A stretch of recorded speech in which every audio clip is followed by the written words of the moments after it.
من ذا الذي يقرض الله قرضا حسنا فيضاعفه له أضعافا كثيرة والله يقبض ويبسط وإليه ترجعون. تەنها بەناوی خوای بەخشندەی میهرەبان. سڵاو و ڕەحمەتی خوای پەروەردیگارتان لێبێت بینەران و خێرخوازانی لە دڵاشیری. شاد و کامەرانی ئەم جارەش خوای پەروەردیگار تەمەنی پێداین. لە ئاڵقەیەکی نوێی بەرنامەی بەخشین ئەبینە میوانی ماڵەکانی ئەوەی ئازیز و خۆشەویست و بەخشندە. ئەمانەوەی لە ئاڵقەی ئەم جارەدا پێتان بڵێن لە شاری هەولێر ماڵێکی بێباوک، ماڵێکی خاوەن چوار منداڵی چاوگەشی بێناس، ماڵێکە ساڵانێک لە نەهامەتی و ناڕەحەتی و ناخۆشی شەو ڕۆژیان بەڕێ ئەکرد، ماڵێک کە تا دوێنێ ئەم گەڕەک و ئەم گەڕەکی شاری هەولێریان ئەکرد و بەڵام هاوکاری و کۆمەچی و دەستگیرەکانی ئەوەی ئازیز و خۆشەویستەوە توانین لە ڕێگای بەخشینەوە ئەم خانووان بۆ بکڕین و لەگەڵ تەواوی پێداویستی ناوماڵ و موچەی ماگانەشیان. ئەمانەوێ ئێوەی ئازیز و خۆشەویست کە چۆن هاوکاری بەخشینتان کرد بۆ ئەم ماڵە هەژار و بێباوکە بە هەمان شێوە لەگەڵمانە بن گوزەرێک بەنێو ماڵیاندا بکەین با بزانین هاوکاری و کۆمەچەکانی ئێوە چۆن توانی بیان کاتە خاوەنخانی و لە کرێچێتی ڕزگاریان بکات و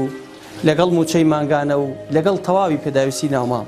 با بزانین تەنها گۆڕانکارەکان لە ماوەی 5 مانگدا لە ڕێگەی بەخشینەوە ئەم خانەوادە بێباوکە چۆن ژیانیان گۆڕا و ئێستا ژیانیان چۆنە. لەگەڵمانە بن.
ناو پەروینە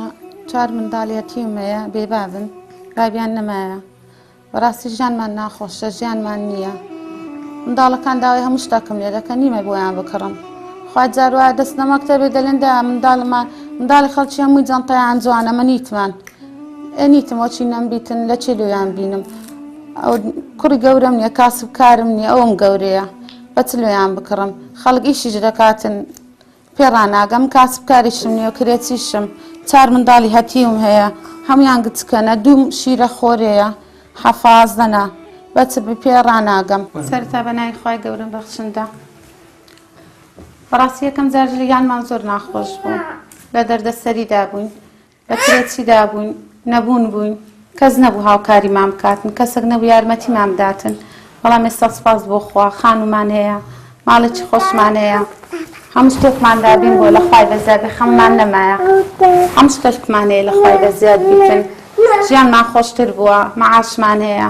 ژیانمان خۆشە ئەرزاقمان هەیە هەموو شتێکمان هەیە لە خوای بەزیادی سەرتاوەها نەبووین دەستمان لە چاوی خەڵک بوو زانی شتێکمان بداتێ چامان لە دەستی خەڵکی بوو شتێکمان بدەنێ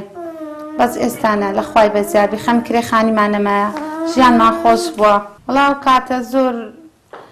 خەم لە کرێخانی دەخواردم گۆی بۆ خێرخوازەگە کرێخانیم نەداتن دوای من چی بکەم کو کرێخانی دۆم کەسەکم نیە هاوکاریم بکاتن کەسەکم نیە یارمەتیم بداتن ئەوەختە من چی بکەم ئێستا الحەمدوللا و شکر هیچ خەم نەمایە خانیمان هەیە خۆ منداڵەکان مسترین لە ناوی لە خوای بەزیاد بیتن ئەو کوڕی گەورەم نییە کاسب کارم نییە ئەوم گەورەیە بەچلویان بکڕم خەڵک ئیشیش دەکاتن پێڕاناگەم کاسب کاریشم نییە و کرێچیشم 4 منداڵی هەتیوم هەیە هەمویان گچکەنە 2 شیرە خۆرەیە 17 بەچ پێڕاناگەم مەعاشەکەمان ئیتی ئەو هەمان نییە لە ڕێی خێرخوازان بەڕێوە دەچین دڵم لەناو دەستمە دەلم خوایە ئەو ساحبخانە نەلێ بڕۆبارکە لە بەروی کەس خانیم ناداتێ کەس خانیمان ناداتێ کە دەزانی بێوەژنی دەلم خێرمەند کرێخانی و دەبەخوا کەس ناداتن کرێخانمان پێ نەدەدرا کەسش خانی نەدەداینێ لە بەرۆی کاسبکەرم نەبوو ئیشکەرم نەبوو کە یارمەتیم بداتن ماڵی بابیشتم هەرەوە ئەوانش بە خۆشیان کرێتی بوون توانایەوەیان نەبوو کە هاوکاری من بکەن کەس نەبوو یارمەتی من بداتن هانام لەوە برای بەڕێزانە برد کەناڵی پەیام کەناڵی بەخشین ئەوان یارمەتیاندام ئەوان بوونە باب و برای من بەڕاستی دەستی منداڵەکانیان گرتم بوونە مام بوونە هەموو کەسی منداڵەکانم دەبینە ئاسابخان دەلێ بڕۆ بارکە ئەو ڕۆژە لە هەموو ڕۆژەکی گەورەترە لۆمان دەلێ بڕۆ بە بارکە لە خانیان بڕۆ هەم کەسە خانیشمان ناداتێ بەکرێ بەخوای دەلێ بێوە ژنی چار منداڵیەتی وتێ ئەم خانی نادەین نامان دەنێ دەلێ کرێت پێ نادرێتن ناوەڵە دەلێ کرێت پێ نادرێن بە خۆم خێرومەند کرێخانیم لۆ دەدەن بە خێرومەندی بەڕێوە دەچم کە دەلم خێرومەند لۆم دەدەن یەکسە دەلێتن لی دەگەڕێن کرێتی بووم دەچمە خانە چکە بەڕاست نیانێ دامێ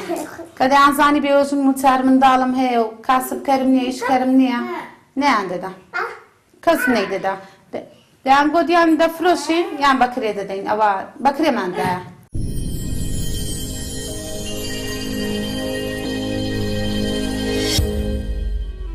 جار ئەو هەڵدەستمدا برسیمانە چمانەیە بخۆین دەلم بنم کوڕم سبێنە شتانەوە دەکڕم سبێنە خواردنتان دەدەمێن ئەوا دەنونەوە بە برسێتی بەخوای بەخوا شتیری خەستەخانەی دەخواتن بەخوانیتم لۆی بکڕم ئەو شیرەی دەدەمەویش پارەم نییە بەخوا بە 10,000 بە 9,000 باش 10,000 جاروایە دەکڕم لۆی نیتم بکڕم بەخوای بەخوا نیتم بیدەمێ خوا جاروایە ئەوە کوتێکی دەدەمە خەڵکی دەلم تخوا لەو خێرەی لە خۆتان بکەن لەو شیرەم لۆ بکڕن خوا دووم دەستنە مەکتەبێ هەردووچیان دا قەڵەممان دەوێت دا دەفتەرمان نەمایە دا دەفتەرمان دڕایە لۆمان بکڕە مامۆستا گوتیتی بەرجی کتابتان بکەن دەن کوڕم پێی بلێتن نیتمان بەرجی کتابی لۆ بکڕین پێ بلێ جارە چکە دەمناردە مەکتەب خەمیەوەم بوو کە پارە جارەوە پارەم لە جیفان نەبوویان دەمێت مامۆستایەکان پاریان دەدانێت جانتایان دڕاب داوای جانتایان دەکرد داوای شتیان دەکرد نەبوو بکڕم بەڕاستی دەم بۆ کچم ڕۆژە چکە باشە دەیگو باشەدا دەیگو قەنێ ئەگەنیتر نامانەوێ جارەوە بێ پارە دەڕۆیشتە مەکتەبێ پارەشیان نەدەویست دەیانگۆ قەی ناکە دەچم مامۆستایەکان پاریان دەدا قەڵەم و دەفتەریان لۆ دەکڕین یەکە خەمەکانی منەوە بوو کە ئەوە شیر نەدەما دەبایە تەلەفۆنم لۆ خەڵکی بکرد بەم گوت با شیرم لۆ دابین بکەنیان شیرم دەبە شەرمەوە تەلەفۆنم دەکرد خوا خێریشی بنووسی وڵا تەخسیری نەکرد شیری لۆ دەکڕی بەس هەموو ڕۆژێ نەدەکرمانەی پێم ناخۆش بوو لە دڵەوە زۆر گران بوو لۆ من هەموو ڕۆژی تەلەفۆنم لێ بکرد با حەزم دەکرد لە جیفان هەبایە بە خۆم لێم بکڕی بە لە جیفان هەبایە بە خۆم لێم بکڕی بە هەر خەمەکەم خانی نەبوو جلو بەرجی بوو عەرزاق بوو ئەو شتانم هیچ نەبوو لە ماڵێ هیچ شتێکمان نەبوو معنای ئەو ڕۆ دەمان خوارد دەمانگۆ دەبی سبێنێ چمان بخوارد بە معنی خەمی سبێنێمان بوو دەمانگۆ سبێنێ چ بخۆی خەمی ژەمی دووەممان بوو بەخشین خێرخوازانی خۆشەویست لە ڕێگەی ئەم ژمارە تەلەفۆنانەوە دەتوانن پەیوەندیمان پێوە بکەن و ببەخشن تا بەخشین بەردەوام بێ بەخشین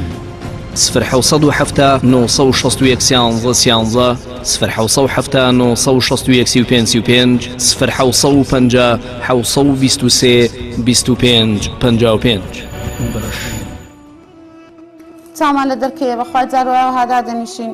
تەماشای دەرکەی دەکەین دەڵێکێک لە دەرکەی بداتن شتێکمان لۆ بینی هەمومان غار دەدەین دەڵێن بە شتێکێک شتێکی لەمان هی نابیتن ژیانمان نییە کەسمان نییە وها پێوەی بەڕێوە بچین جاروایە خواردنی سێ ڕۆژی گەرم دەکەینەوە بەخوای دەخۆین ئەگە نەبیتن چ بکەین سە لە خوای بە زیاد بیخانی خۆمان هەیە وەچی معجیزەتی بوو بەڕاستی سەخانی خۆشمانەیە سەر بەخۆینە لە ناوی کەس نایەتە دەرکەمان بلێ کرێخانی مام دێ لە خوای بە زیاد بێ بە خۆمانی سەر سایبخانی خۆمانی پێ کاتێ لە ژوورەکی نۆم هەیوان مدبەق ژۆرەکی میوانان بێوەڵەکی گەورەی تێدا سەر و زیادی شەلۆمە فەرشمان هەیە لاچێش مێز و تەلەڤیزۆن کەنتۆر سەلاجە مجەمیدە پەردە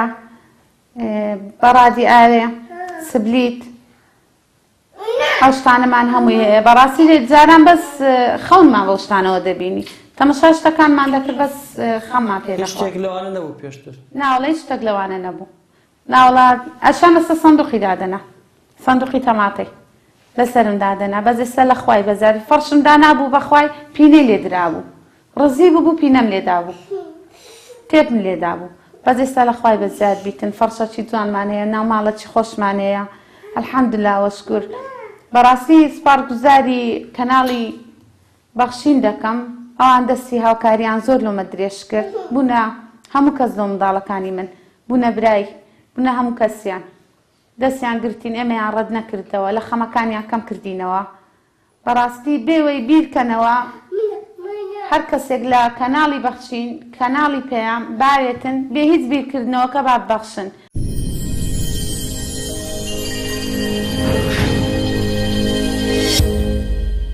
یانمان نییە بەڕاستی خۆشە هیچمان نییە جاروە خواردنی سێ ڕۆژی گەرم دەکەینەوە بەخوای دەخۆین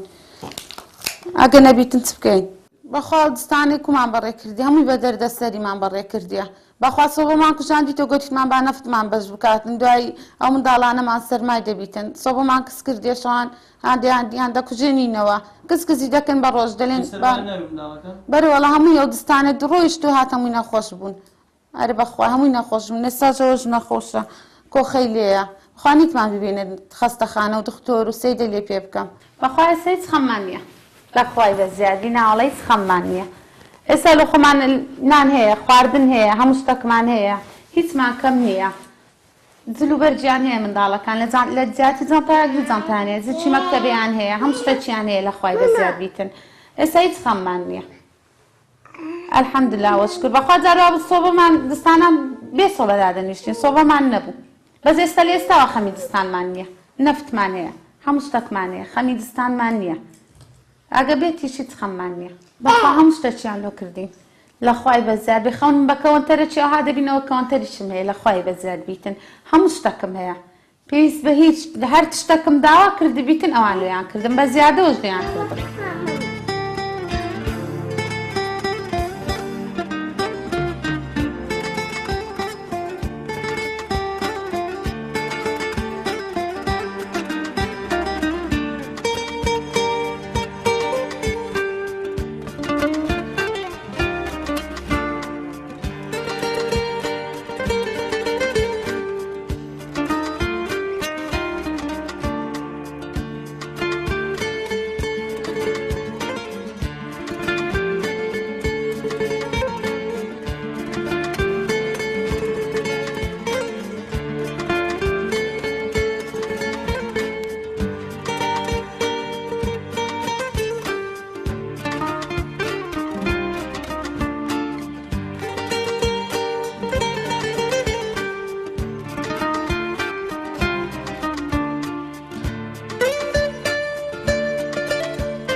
خێری و خێرخوازانە بنووسێک تا یارمەتیان داین ئەوە خوا خێریان بنووسێ خوا پاداشتیان بداتەوە دڵمیان خۆش کرد دخوا دڵیان خۆشکە خوا پاداشتیان بداتەوە خوا پاداشتی دنیا قایەمەتیان بداتەوە ئیشەڵڵا خوا یا ڕەبی خواش ئەوان لە بەهەشتێ خانێکشیان لۆ دروست دەکا لەبەر چی دڵت خۆشە؟ خانی خۆمان هەیە و زلک و بەرگی جوانمان هەیە و جەنتا زلکی مەکتەبێم هەیە و لەخوا بە زیادبی جەنتای و زلک و بەرگی جوانم هەیە و ئەمساڵ چی بۆ مەکتەب؟ بەڵێ لەگەڵ پار جیاوازیت هەیە ئەمساڵ شتی باشترت هەیە؟ جوانترت هەیە؟ چیت هەیە ئەمساڵ چیت بۆ کڕاوە؟ زلکی بەرگی جوان و جەنتا و هەموو شتێک پێش بەرنامەکەوە زلک و بەرگی جوانم نەبوو زلک و بەرگی کەونم نەبوو بەس ئێستا لەخوا بە زیابی زلک و بەرگی جوانم هەیە و خوا خێریان بنووسێ و خوا پاداشتیان بداتەوە مەعاشمان هەیە و زلک و بەرگی جوانمان هەیە و جەنتامان هەیە و زلک و بەرگی جوانمان هەیە و زلک و بەرگی مەکتەبێم هەیە لەخوا بە زیابی داکشەمەم ڕۆژان پارەمان نەبوو داکمان پارەمان ئەوە مامۆستایەکان پارەمانی دەدایە لەو مەکتەبێ ئەی ئێستا؟ ئێستا باشە داکمان دەمانداتێ لەخوای بەزیاد ئێستا خانیمان هەیە، ناوماڵەکی خۆشمان هەیە، مەعاشمان هەیە، منداڵەکان تەئمینن لە ژیانی خۆیان، ئەوانە بە هەموو شتەکەوێ خەمیشمان نەمایە لەخوای بەزیاد خان و جلوبەرگ ئەشیای ناوماڵ و لە هیچ شتێکمان قوستان نییە. خوا خێریە و خێرمەندانش بنووسی هەزار جار. بەخشین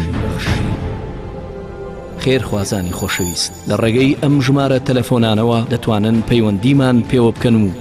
ببەخشن تا بەخشین بەردەوام بێ. بەخشین 0 960 11 0 965 0 723 25 55. خوا خێریان بنووسێ، خوا پشتیوانیان بکە، خوا خێریە و خێرخوازانش بنووسیتن کە هاوکاریە کەناڵی بەخشینیان کرد. بەڕاستی جێی ومێدی خەڵکە، جێی متوانەی خەڵکە. خوا خێریە و کەسانە بنووسی، دوعایان لۆ دەکەم کە منیان حەساندەوە لەو خانێ، خوا بیان حەسێنیتەوە، خوا پاداشی دنیا و قیامەتیان بداتەوە. هەر کەسێک دینارێک بیان هەر چەندی دانابی لەو خانێ، خوا پاداشی بدە لەو دنیاکە لۆی دروست بکاتەوە، خانەیەکی لە بەهەژ لێو دروست بکە، کەمەیان حەساندەوە لە کرێچیاتی لە دەردەسەری ئەمەیان حەساندەوە. خوا خێریان بنووسێ، خوا خێری ئەو بەرنامەیەش بنووسیتن، ئیشەڵڵا نمونەیان هەر زۆر دەبی ئیشەڵڵا.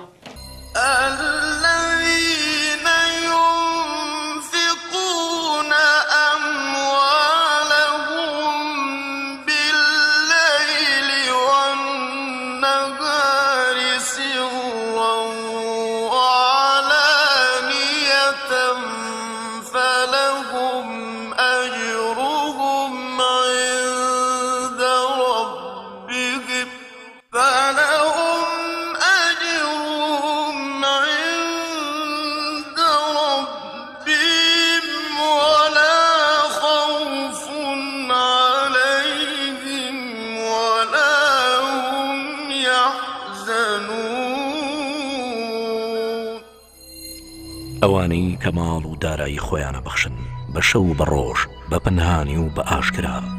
ئەوانە هەر پاداشتیان لای پەروەردگاریانە و هیچ ترسێکیان نییە لە داهاتوودا و ئەوانە خەفەتبار نابن بۆ ڕابردوو.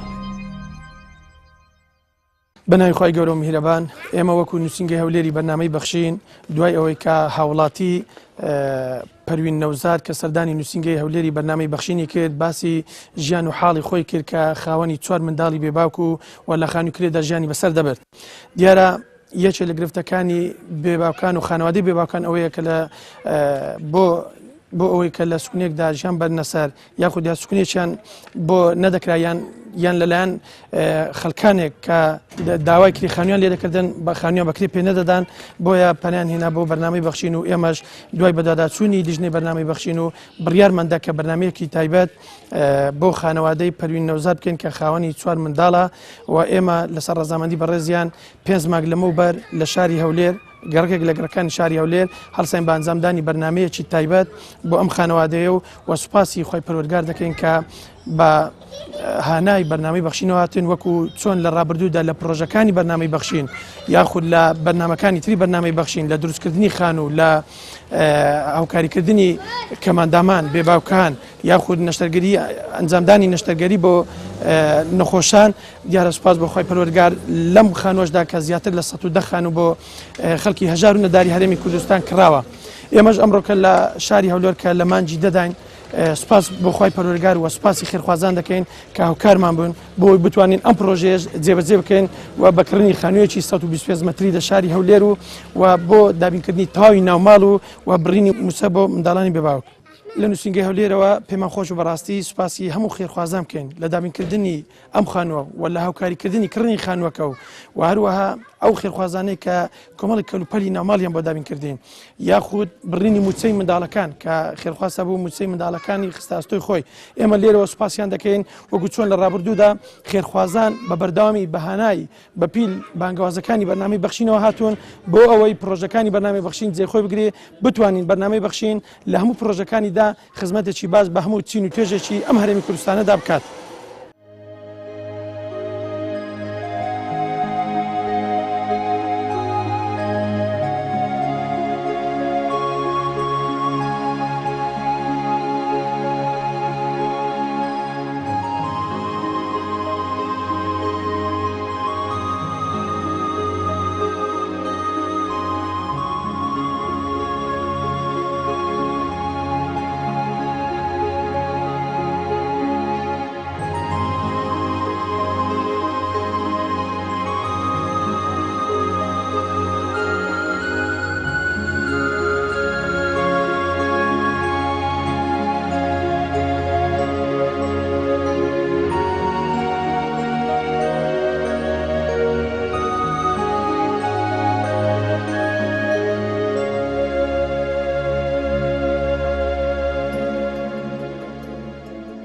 ئەگەرچی ساڵانێک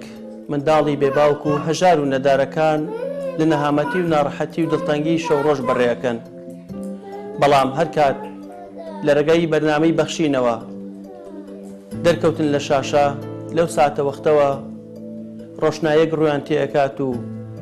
نەهامەتی و ناڕەحەتی و ناخۆشەکانی چەندین ساڵیان لە کۆڵ دەبێتەوە. ئێوە بینیتان تەنها لە ماوەی 5 مانگدا ژیان و گوزەرانی ئەم 4 منداڵە بێباوکە بێلانە و بێ موچەی ماگانە چۆن گۆڕاو و ئێستا ژیان و گوزەرانیان چۆنە و جیاوازی لەوەدایە کە تا دوێنێ ترسی ئەویان هەبوو کرێخانویان پێ نەدرێ و یاخود زۆر جار ئەگەڕان بۆ خانوویان پێ نەئەدان بەکرێ لەبەرەوەی بیریان ئەکردەوە منداڵە بچووکەکان توانای ئەوان نییە کار و کەسابەت بکەن و باوکیان لە ژیاندا نەماوە. بەڵام کاتێک ئێوەی خێرخواز و بەخشندە لە ڕێگەی بەخشینەوە ئەم خانەوادا هەژار و نەدار و بێباوکەتان بینی، تەنها لە ماوەی 5 مانگدا خوای پەروەردیگار دەروی خێری لێکردنەوە و بوونە خاوەنی ئەم خانووە و تەواوی پێداویستی ناوماڵ و موچەی ماگانەشیان. ئێمە لە بەخشینەوە هەر ئەوەندەمان پێئەگرێ پێتان بڵێین سوپاسان دەکەین خێرخوازان بەگشتی جێگای دڵخۆشیە کە ئێمە ناوی کەس نایێنین و کەسیش نازان کێ یارمەتی ئەوانەی داوە کە ئەوترێ خێرخواز واتە هەموو کەسێکە چاکەویستە لە هەرێمی کوردستان بۆ ئەم خانەوادایە یاخود هەر کەسێکی تر. بۆی سوپاس بۆ خوای پەروەردیگار لەم بەرنامانەی بەخشیندا ناوی کەس نایەت و بەڵام سەربازی ون هەر کەسە و لە ئاسی خۆیەوە هاوکاری و کۆمەچی بەخشین دەکات و بەخشینیش بێگوشە کە پێ ئەوترێت خێرخوازان توانیان ماڵێکی هەژار، ماڵێکی بێباوک، ماڵێکی خاوەن 4 منداڵی بێباوک دڵخۆش بکەن و بیان کەنە خاوەن خان و لە کرێچێتی ڕزگاریان بکەن. سوپاس بۆ هەموو ئەوانەی کەوە بۆ ئەم ماڵە هاوکارمان بوون و هاوکاریان کرد لە کڕینی خانوەکە و کەلوپەلی ناوماڵ و موچەی ماگانەشیان. سوپاس بۆ ئێوەی خێرخواز، خوای پەروەردیگار پاداشتی خێرتان بداتەوە و داواکارین لە خوای پەروەردیگار بە هەزاران قات لەم خانۆ باشتر و چاکترتان پێ ببەخشێ و دوور بوون لە بەڵاو موسیبەت و ناڕەحەتی و ناخۆشی لە ژیاندا و لە دوا ڕۆژیشدا بە بەهەشتی نەبڕاوە پاداشتان بداتەوە.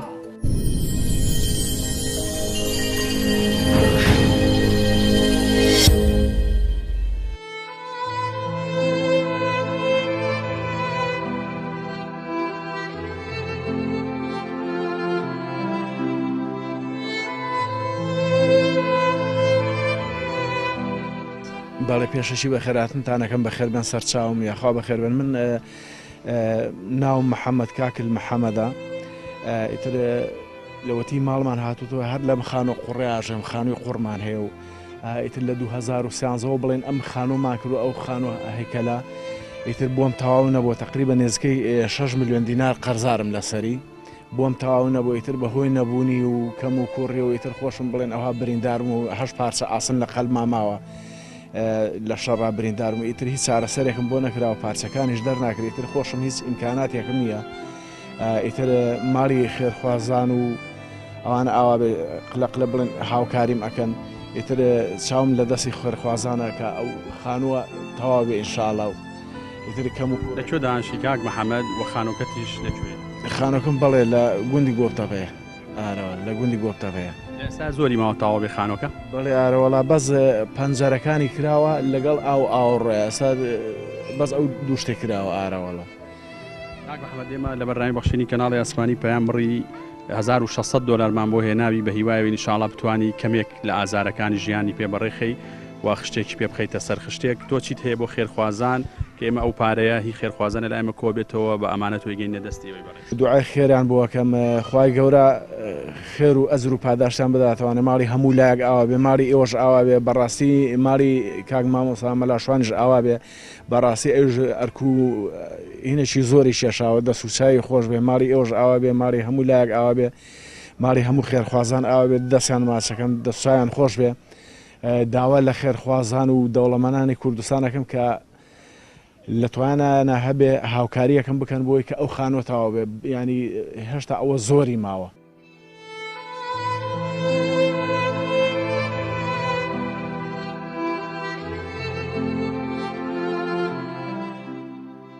ناو فەوزیە حەمامی سەعیدی لە گەڕێکی پیرایی دانیشتمە چەمچەمە.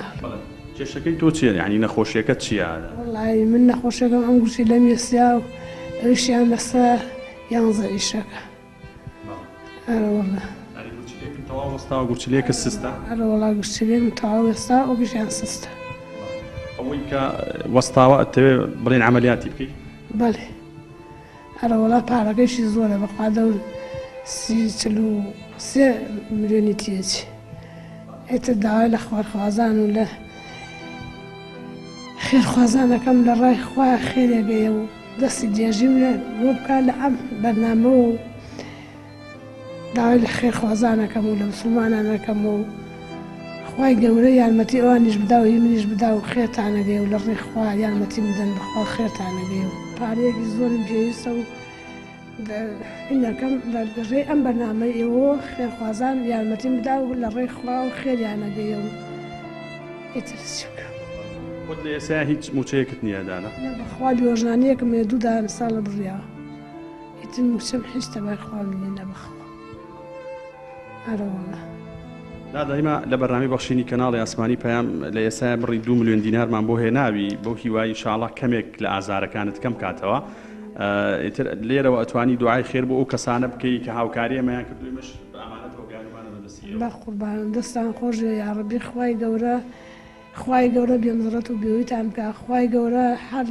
موفەقتان بکە یاڕەبی دەستان خۆشێ بە قوربانتان و ماڵتان ئاوا بێ و زۆر مەمنون و دەستان خۆشێ یاخوا یاخوا بێمزڕەتون یاخوا بێوەی بن بۆ خاتی گەورەی خوا و ڕەحمی خوا.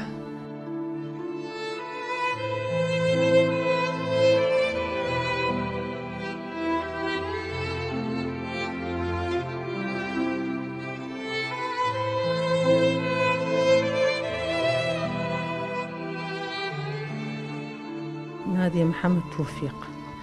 لأن حيث شدانشم. نەخۆشیەکەی تۆ چییە ئەگەر بکرێ بۆ ئێمە ببینەران باسی بکەین؟ والله گورتی لەم بەردی هەیە و 3 بەردی هەیە کیسە ئاوی هەیە داوای عملیاتم هێکەم ئێمەش لە توانامانە نییە. چەند پێویستە ینی بۆ عملیاتی داوات؟ والله داوای 2 ملیۆن دینارەکەن مناڵەکانم گشتی تەلەبەیە و لە تواناممان نییە. داواکاریم ئەوەیە ئیتر ئەگەر ئەو بڕەپارێم بۆ دابین کەن زۆر مەمنونیان.